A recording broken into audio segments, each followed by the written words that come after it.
Os filisteus não são um povo misterioso vindo do vazio. Têm genealogia, têm posição no mapa humano que a Bíblia traça desde Adão. E essa posição os conecta com o mundo mediterrâneo de uma forma que vai se revelar decisiva. Mas há uma complicação textual que nenhum estudioso honesto consegue ignorar. O mesmo versículo menciona os Caftorim logo depois dos Casluhim. Em outras passagens bíblicas, os filisteus são conectados explicitamente a Caftor, não a Casluim. O profeta Amós, no capítulo 9, versículo 7, registra a voz do próprio Deus dizendo: "Não trouxe eu os filisteus de Caftor?" O profeta Jeremias, no capítulo 47, versículo 4, fala dos filisteus como o restante da ilha de Caftor. Deuteronômio, no capítulo 2, versículo 23, narra que os Caftorim vieram do mar e expulsaram os aveus da planície costeira, exatamente a região que os filisteus mais tarde ocupariam. Caftor. A palavra repete. E a pergunta é óbvia. O que é Caftor? Quase todos os especialistas, tanto arqueólogos quanto linguistas, identificam Caftor com Creta, a ilha no coração do Mediterrâneo, lar da civilização minoica. Textos acadianos pré-bíblicos já descreviam os habitantes de Creta como Captaru, uma pronúncia que ecoa Caftor. Algumas traduções modernas da Bíblia simplesmente colocam Creta, onde o original diz Caftor. A conexão não é especulação teológica, é linguística, geográfica e arqueológica. E então a história começa a ganhar carne. Pensa na situação de Creta por volta do século XII a.C. A civilização minoica havia florescido por 1000 anos. O Palácio de Knossos era um dos complexos arquitetônicos mais impressionantes do mundo antigo, com vários andares, centenas de cômodos, sistema de esgoto sofisticado.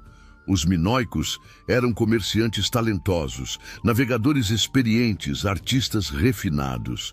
Suas cerâmicas chegavam até o Egito. Seus barcos conheciam cada rota do Mediterrâneo. Então veio o colapso.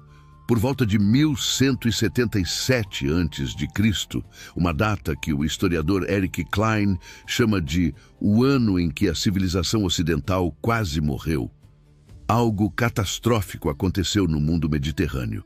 Não foi uma coisa só. Foi uma tempestade perfeita de desastres simultâneos. Terremotos destruíram cidades inteiras. Secas prolongadas eliminaram colheitas por anos seguidos. O Império Hitita, que havia dominado o Oriente Próximo por séculos, desapareceu em menos de uma geração.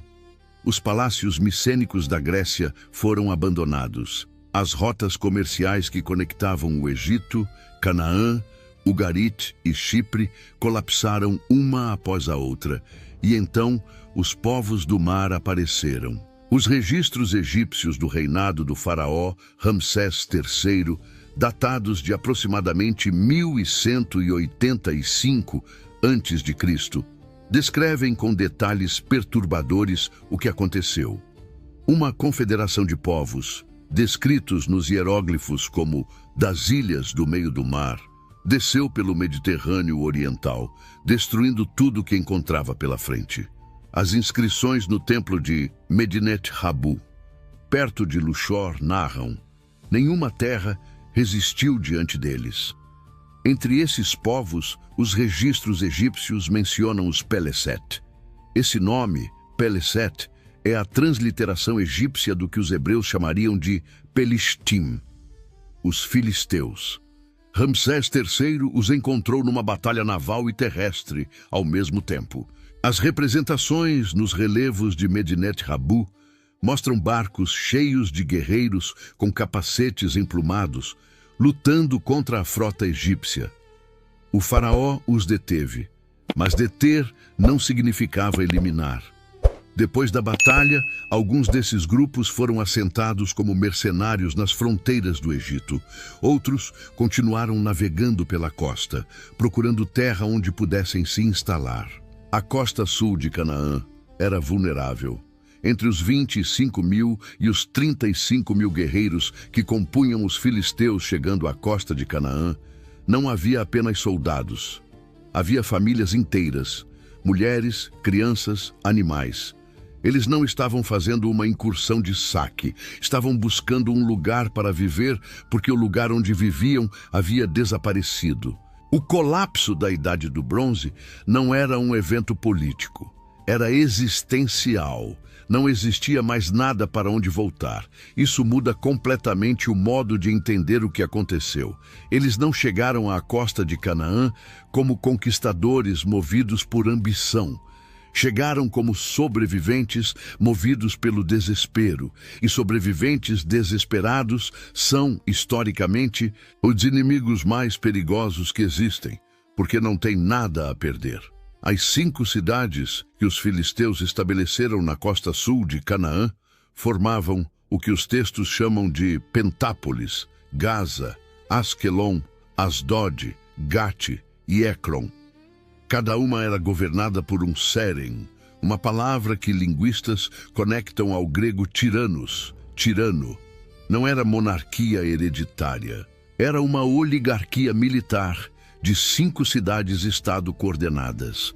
5 capitais com governos próprios, mas que se uniam militarmente quando a ameaça era comum. O sistema funcionava como uma aliança permanente e era extraordinariamente eficiente. Gaza ficava ao extremo sul, controlando a rota entre o Egito e o interior de Canaã.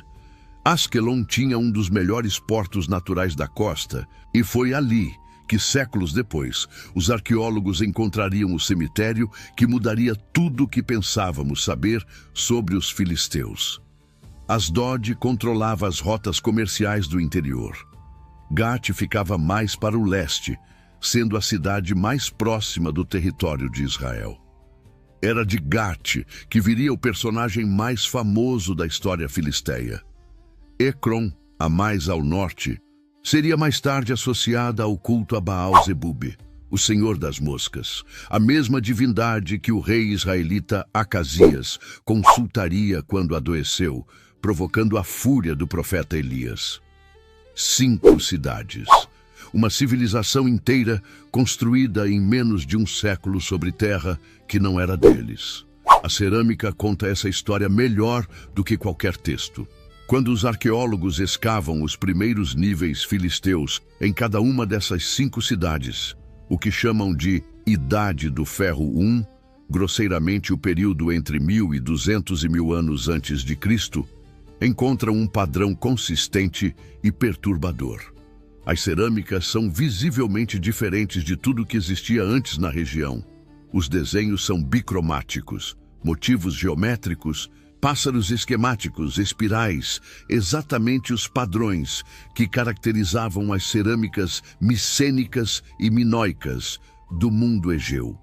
Não é influência, é continuidade. É o mesmo povo fazendo o que sempre fez em Terra Nova. Mas a cerâmica era só o começo do que distinguia os filisteus de todos os outros povos da região. O ferro. Enquanto o resto de Canaã ainda trabalhava primordialmente com bronze, os filisteus dominavam a metalurgia do ferro. E não apenas dominavam, monopolizavam. O primeiro livro de Samuel, capítulo 13, versículos 19 a 22, registra um dos detalhes mais reveladores de toda a narrativa bíblica.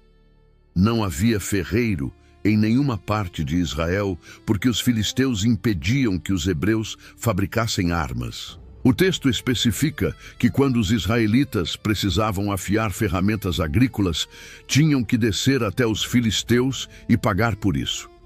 E quando chegava o dia da batalha, nenhum soldado de Saul tinha espada ou lança.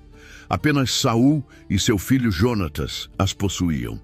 Dimensiona o que isso significa: um povo inteiro mantido na dependência tecnológica do seu inimigo. Os filisteus não controlavam apenas o território, controlavam a capacidade de Israel de se defender. Toda vez que um agricultor israelita, precisava afiar uma ferramenta, atravessava a fronteira, se humilhava diante do ferreiro filisteu e pagava o preço exigido. Durante décadas, geração após geração, e se tentassem aprender a forjar ferro por conta própria, os filisteus garantiam que isso não acontecesse.